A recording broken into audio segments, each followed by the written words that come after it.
하나님의 일을 어떻게 해야 하는가? 라는 제목입니다. 우리 모두는 하나님의 부름을 받고 또 하나님의 일에 참여하게 되죠. 직분을 맡고 참여할 수도 있고 직분을 맡지 않고 재능대로 하나님의 일에 참여할 수도 있습니다. 하나님은 역사의 주관자가 되십니다. 늘 사람들을 선택하셔서 본인의 일에 가담하게 하시고 동력하게 하는 거죠. 그래서 예수 믿고 구원받은 것은 기적이고 감사하고 감격스러운 겁니다.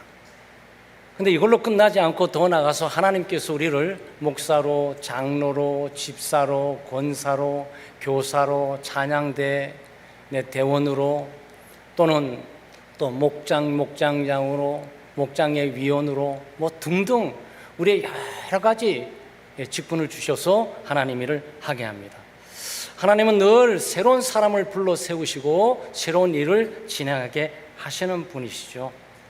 오늘 사울과 다윗, 그리고 한 사람은 쫓고 한 사람은 계속 추적을 당하면서 15년의 시간들이 흘러가면서 블레셋과의 전투가 벌어지게 됩니다.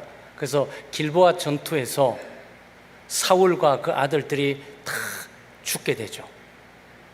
그리고 시글락 전투에서는 다윗이 블레셋과의 전투에서 승리를 하게 되고 헤브론에서 왕으로 등극을 이렇게 하게 됩니다.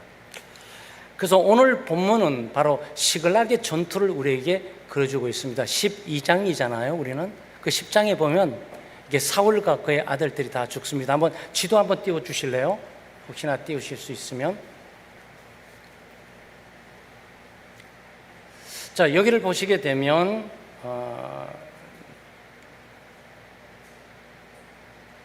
가고 있어요. 자, 여기 보게 되면 길보아 산이 있죠. 이게 잘 안 뜨는 것 같아요. 제가 한번 해볼게요. 됐습니다. 자, 됐어요 이제.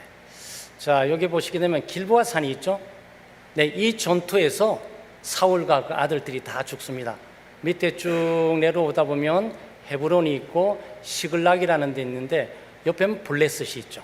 네, 여기 블레셋 영토가 쭉 올라가면서 있으면서 이 북방의 전투에서 그야말로 사울과 그 아들들이 10장에서 모두 전사하고 죽고 맙니다. 그래서 밑에서는 지금 시글락 전투에서 다윗이 이기고 있는데 곧바로 그 이후에 헤브론에서 갑자기 왕으로 등극하게 됩니다. 그리고 옆에 이렇게 보시게 되면 여기 고지대들이 이렇게 나와 있지 않습니까? 그렇죠? 여러분 보는 것처럼 여기에 블레셋이 있고 블레셋 위에 쭉 올라가면 지중해로 사롄 평야가 있고 평야 쭉 올라가면 무기토가 있고 무기토 이스라엘 골짜기가 있고 바로 그 옆에 여기가 지금 길보아 산입니다. 네. 여기 지대가 높죠. 그리고 이 전투에서 죽게 됩니다. 상황이 그렇게 되고 있는 거예요. 지금 역사가 바뀌고 있죠. 한 나라의 왕이 갑자기 죽어버리고 왕을 계승하다 아들들이 다 죽어버리게 될 때 얼마나 혼란스러운 일들이 벌어지게 되겠습니까? 바로 이때 상황 가운데 하나님은 일을 시작하시고 다윗을 중심으로 많은 사람들이 모여지게 하고 헤브론에서 왕 즉위식을 갖고 그야말로 하나님의 일을 이제는 그 진행해 나가도록 해 가시는 겁니다. 우리는 다윗을 통해서 본문을 통해서 하나님의 일을 행하는 법을 좀 배우게 됩니다. 첫째는 평화의 길로 가야 합니다. 그 다윗 평화의 길을 가야 되는데 헤브론에서 다윗이 왕위를 즉위하기 바로 직전에 베냐민과 유다 지파들이 찾아옵니다. 지도자들이고 대표자들이죠. 그러니까 다윗이 뭐라고 말합니까? 평화를 위한 거냐? 그걸 묻고 있는 거죠. 그러면서 평화를 위한다는 메시지가 표정 가운데 읽혀지게 되니까 그 다음에 마음을 넓게 해제하고 너희들이 만약에 가짜로 오게 된다면 그리고 뒤에서 나를 친다면 내가 전쟁을 벌여질 거고 아니면 지금 평화 가운데 여러분을 맞이하고 싶다라는 이 메시지를 지금 주고 있는 겁니다. 여러분 이건 단순하지 않아요. 이 방문은 왜 다윗이 이렇게 긴장하면서 평화 문제를 왜 꺼내고 있는 거죠? 사울이 베냐민 지파입니다. 사울의 집안들이 죽었기 때문에 이 왕가는 베냐민 지파가 이어받아야 될 거라고 당연하게 지금 이 족속들 가운데 나올 수밖에 없는 거죠. 그래서 혹시나 이 문제의 시비를 가지고 사울이 죽었지만 다윗 왕이 되려고 꿈도 꾸지 마라. 왜? 사울은 베냐민 지파야. 우리 지파에서 왕이 나와야 돼. 그러면 전쟁은 터지는 거죠. 네, 전쟁은 치열하게 내전으로 치달아지게 될 겁니다. 그러면 유다 지파는 또 뭡니까?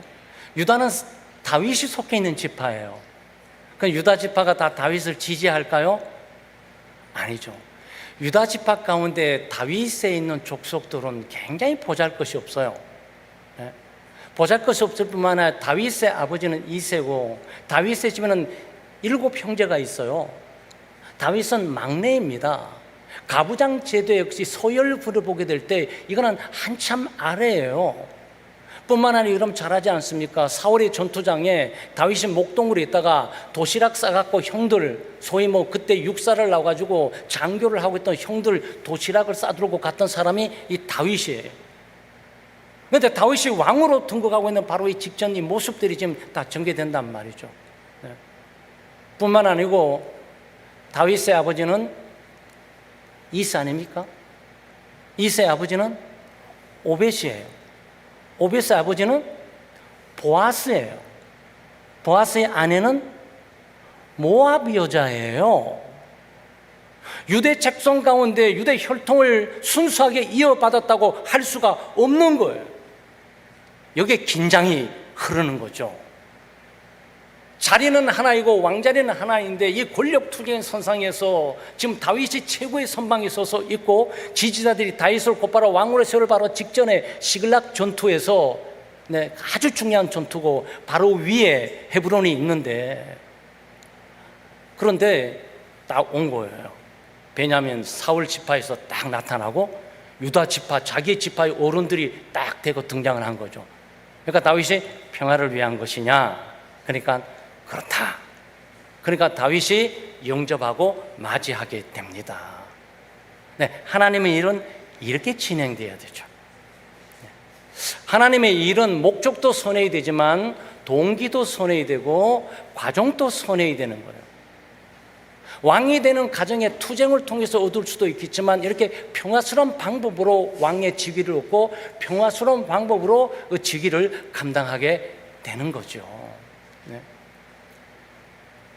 하나님의 일을 한다고 하면서 다투고 싸우고 대립하고 반목하고 분열되고 상처 주고 상처받으면서 하나님 일을 해놓은 것들이 무슨 큰 의미가 있겠습니까? 그래서 하나님의 교회는 평화해야 됩니다. 화목 가운데 일을 하는 법을 배우고 평화 가운데 일하는 법을 배우고 화평 가운데 일하는 법을 배워야 하는 겁니다. 우리가 하나님의 일을 왜 해야 하는 겁니까? 하나님의 영광을 위해서 하는 거죠.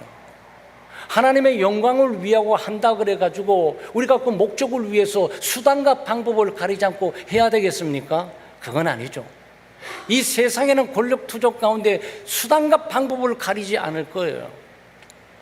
그렇지만 교회의 일, 하나님의 일, 하나님의 나라의 일들은 그렇게 되어 있지 않습니다.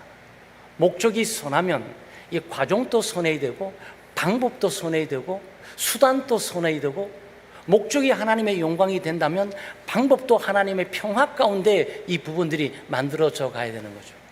오늘 우리는 그 모습을 여기에 보게 되는 겁니다. 그래서 우리는 하나님 일을 하면서 서로 반목하고 또 갈등하고 그리고 시기 질투하고 때는 치열한 다툼 가운데 상처를 주고 상처를 받고 이렇게 하나님의 일을 할 것이 아니고 함께 기도하면서 하나님의 뜻이 무엇인지 정말 하나님의 영광을 위해서 하나님의 거룩한 일의 결과를 위해서 목소리 걸고 던질 수가 있지만 이것들이 정당한 방법인가? 이 과정을 정말 하나님이 기뻐하실까? 내가 하고자 하는 이 성격대로 내가 하고자 하는 이 방법대로 내가 하고자 하는 다른 사람의 피해를 주면서 상처를 주면서까지 이 일을 이루어 놓고는 이걸이 정말 하나님의 뜻일까? 여러분 한번 물어봐야 됩니다. 그래서 우리 가정에도 그렇고요, 네, 교회도 그렇고 각 부서도 그렇고요, 우리 목장 생활도 그래요. 두 번째는 서로 도움의 길로 가야 됩니다. 서로 짐을 지면서 서로 협조하고 서로 도우면서 하나님의 일을 만들어 가는 거죠. 오늘 역대상 12장 18절에 아마세라는 이 장군이 있는데 아마 30명이 아주 특출한 군인들입니다. 아마 우리를 처음 어떻게 표현해야 좋을지 모르지만 아마 전투력이 상당히 뛰어나고 신출기몰한 그런 전투력을 갖고 있는 사람 30명이 있어요.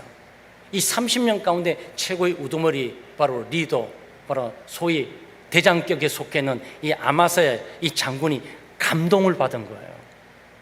왜냐하면 사실은 지금 베냐민 지파뿐만 아니고 유다 지파에서도 다윗을 탐탁치 않게 여겼던 수많은 적들이 있어요. 다윗은 이 순간까지 15년을 유리하고 방황하고 피해 살아왔습니다. 사실은. 그렇기 때문에 아마 이 중에서 다윗을 저격하고 죽여라 하는 사울의 명령을 받들어서 움직였던 많은 사람들도 이 속에 있었을 거예요. 다윗 입장에 보게 될 때 이 사람을 받을 수도 없고 이 사람과 적대감을 가지고 경계할 수밖에 없는 정황인 거죠. 그런데 다윗이 그들을 아주 포용력 있게 그들을 딱 맞이하면서 환영한단 말이죠. 평화 가운데 있단 말이죠. 아마세가 감동을 받았어요. 그래서 우리 본문 18절에 뭐라고 말합니까?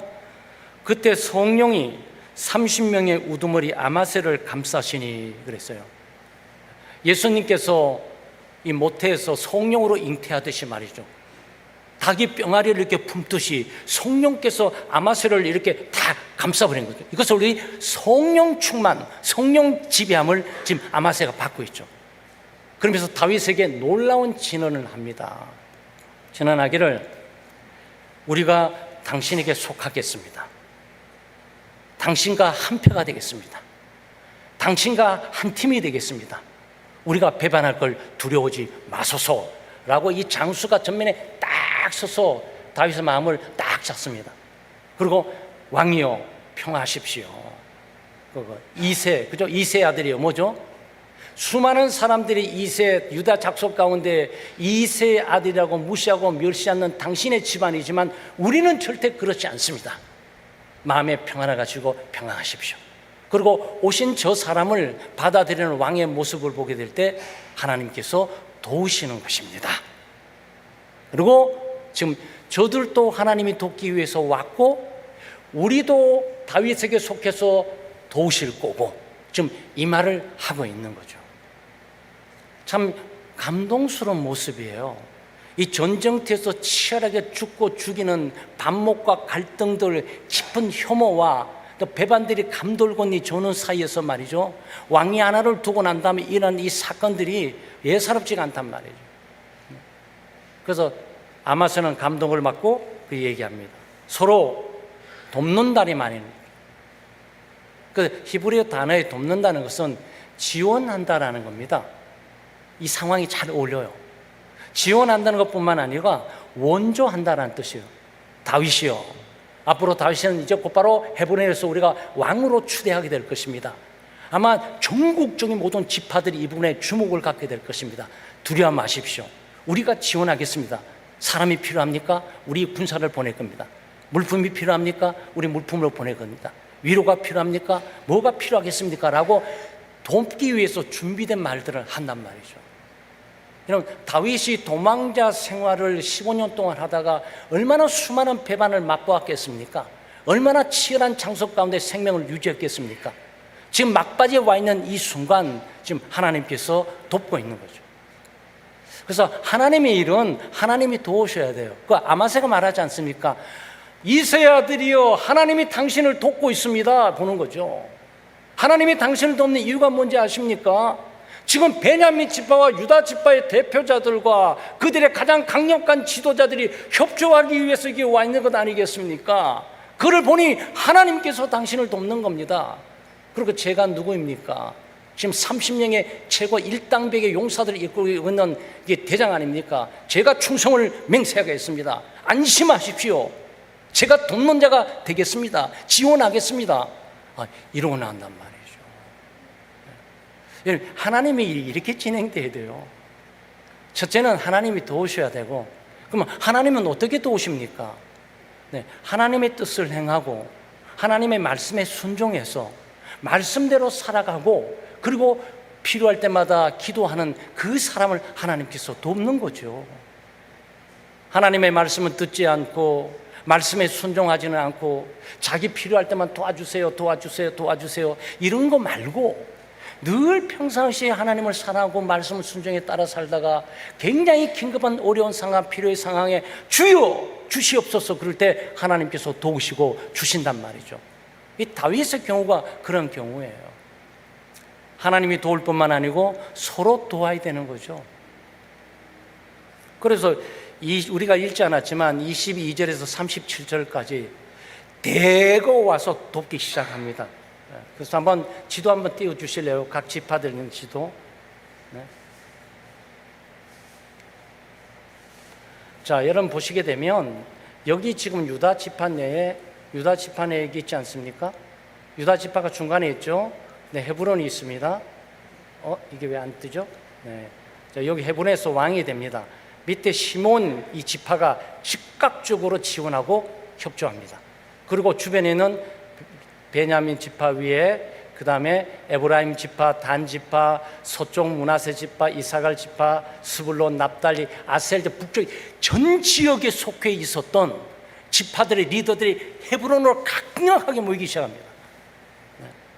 놀라운 협조와 돕는들을 보게 되죠. 그리고 이 동쪽은 말이죠, 옛날에 여호수아가 넘어오게 될 때 자기들은 이 가나안 땅에 안 들어오겠다고 남겠다 그래서 남았던 이게 세 지파들이 있어요. 북쪽에 동쪽 므낫세 지파와 중간에 갓 지파, 르우벤 지파도 그때 하나님의 명령을 따라서 가나안 땅으로 들어오지 않았던 사람들이 이 다윗의 헤브론을 돕기 위해서 즉각적으로 사람들을 이 헤브론으로 파송해 보내게 됩니다.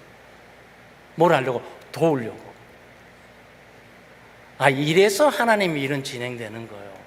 이 중에 한 지파라도 말이죠, 뭔가 껄끄러우면서 다윗이 누구야? 그자가 감히 전국을 다스려 이렇게 나서는 그 순간부터 내전은 터지는 거예요. 그렇죠? 네, 순간적인 거죠. 네, 하나님의 일은 서로 도움으로 시작됩니다. 우리 각자는 서로의 도움이 필요하고 또 도와줄 것을 하나님께서 우리에게 은사로 주세요. 네, 집단적으로, 소그룹적으로, 그다음 중그룹적으로, 대그룹적으로 서로 돕고 세우는 일들이 하나님의 공동체에 있어야 되죠. 왜냐하면 서로 도움으로, 협력함으로, 서로 지원함으로 하나님의 일들은 이루어져 가기 때문인 거죠. 하나님은 분쟁과 다툼과 분열과 반목을 통해서 일하신 분이 아니고 하나님은 서로 돕고 세움으로 하나님 나라를 세워가고 일해 나가시는 거지요. 북미에 살면서 제가 89년도 말이죠. 그때 좀 제가 북미를 가게 됐는데, 그전에는 85년도 제가 영국 런던을 제가 가게 됐고요. 외국 사람들 가운데 참 감동적으로 와닿는 것이 있어요. 영어를 하면서도 제가 깊이 그걸 몰랐었는데, 여러분 잘 아는 땡큐. 외국 사람들이 땡큐 말을 많이 합니다. 조금만 도와주면 땡큐, 땡큐, 땡큐. 네. 조금만 좋은 말 해주면 땡큐, 땡큐, 땡큐. 그게 많아요. 근데 땡큐 그러면 거기에 맞서서 말해주는 응답이 있어요. 그게 두 가지예요. 하나는 You're welcome. Thank you, you're welcome. You're welcome 이 뜻은요, 우리 한국말에 그냥 쉽게 번역을 해서 천만에라고 이렇게 말을 해요. 어우 감사합니다. 천만에요? 이 뜻이에요. 그렇지만 그 의미는 그게 아니에요. welcome 이거는 뭐죠? 환영합니다. 대대적으로 환영합니다. 무엇이 필요합니까? 당신이 필요해서 요청하는 것, 당신 존재와 당신이 요청하는 모든 것들을 늘 돕기 위해서 준비합니다. 웰컴! 어떤 도움이라도 요청하세요. 웰컴, 환영합니다. 그 뜻이 거기 들어있어요. 그러니까 이 얘기는 한 번만 도와주는 끝나는 것이 아니고, 당신은 나의 환영받을 자이니까 언제든지 도움이 필요하면 얘기하세요. 그때마다 환영합니다. 그 뜻이에요. 그게 요 웰컴이에요. 너 나의 환영이야. 그런 뜻이란 말이죠. 또 하나는 이쪽 프레저란 말이 있어요. 제가 그때 여권에서 감동을 크게 받았어요.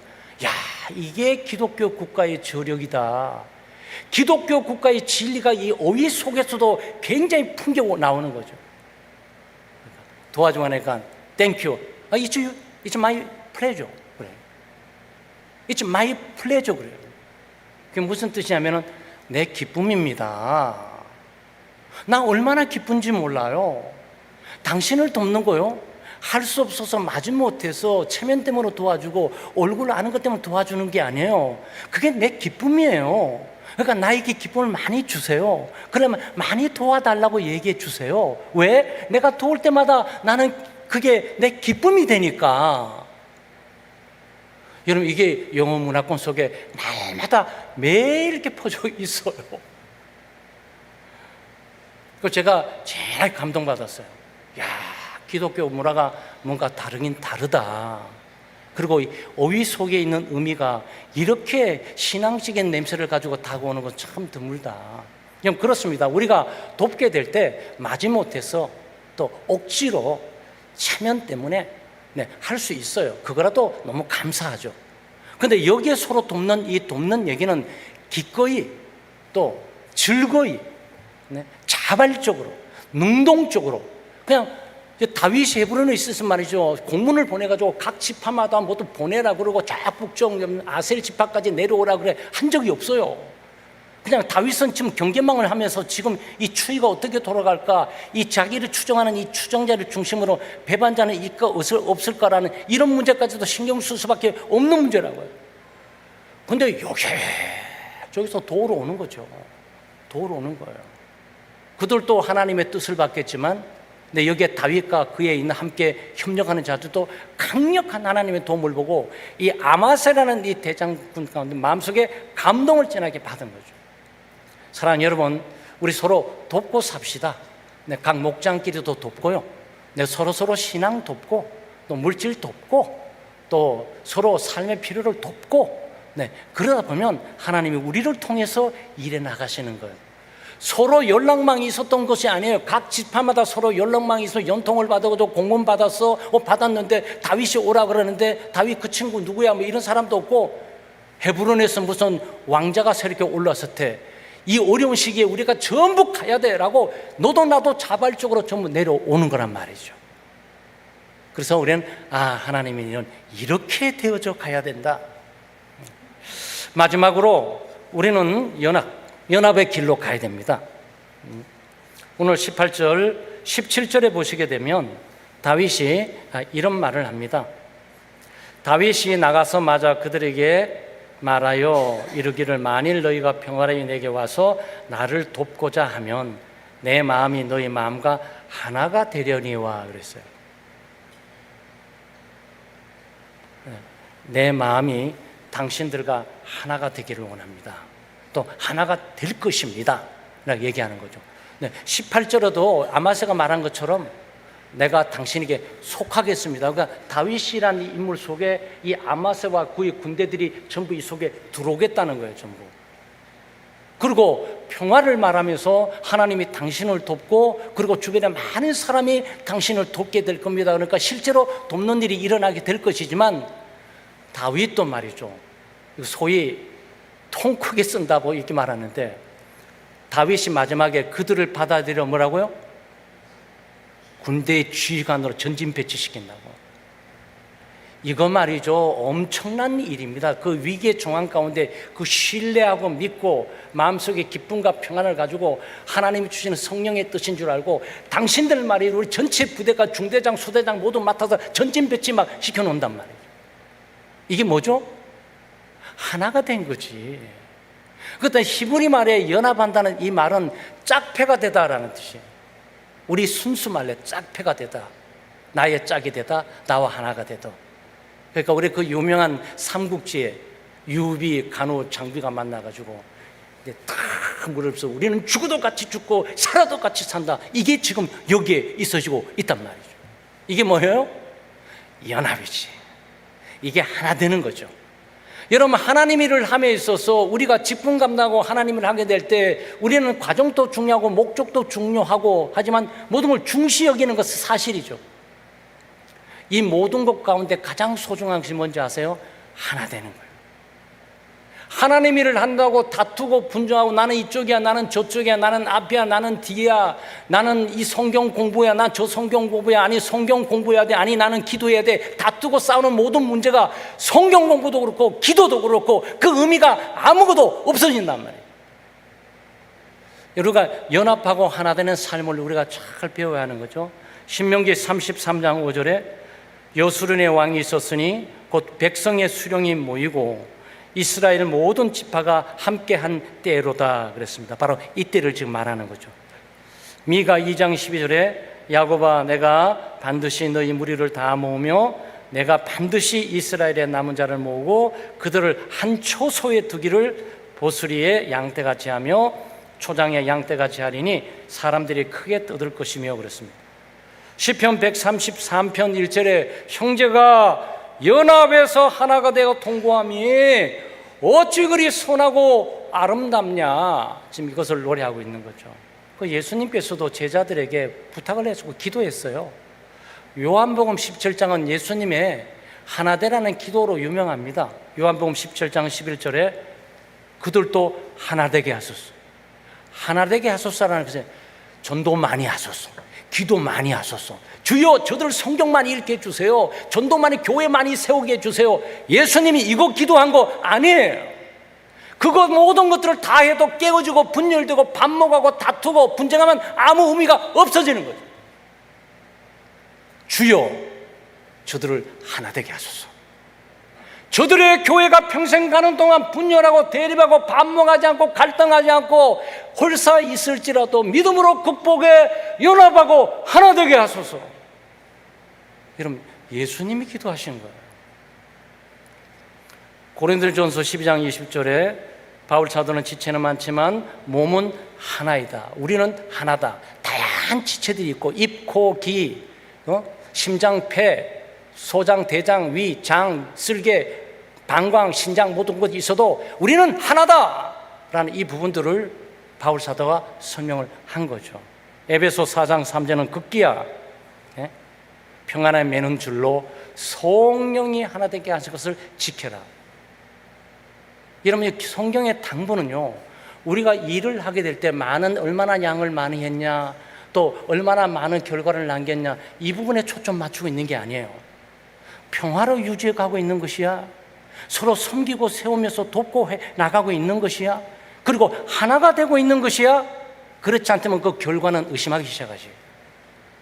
그 결과는 반드시 올바른 결과를 창출해내는 것이 아닌 거예요. 사랑하는 여러분, 우리는 주님의 부름을 받고 믿음으로 구원받았습니다. 우리 각자는 하나님의 교회의 지체가 되어서 하나님이 우리에게 주신 은사를 가지고 어떤 경로, 어떤 직분으로 우리가 섬기게 될 거예요. 하나님의 일에 참여하게 될 것입니다. 우리는 서로 화목하고 화평의 방법으로, 우리가 서로 돕고 세워주는 방법으로, 협력하는 방법으로, 그리고 분열과 다툼, 대립과 반목이 있을 수 있지만 이것들이 연합을 깨뜨게 될 때 우리가 무엇을 양보하고 무엇을 내려놓고 연합의 본질을 위해서 우리가 어떤 희생의 대가를 지불해야 되는지를 기꺼이 알고 믿음으로 연합되고 하나 되는, 정말 하나님이 원하고 예수 그리스도께서 하나 되기를 원하는 바로 그 교회 되기를 주의 이름으로 축원합니다.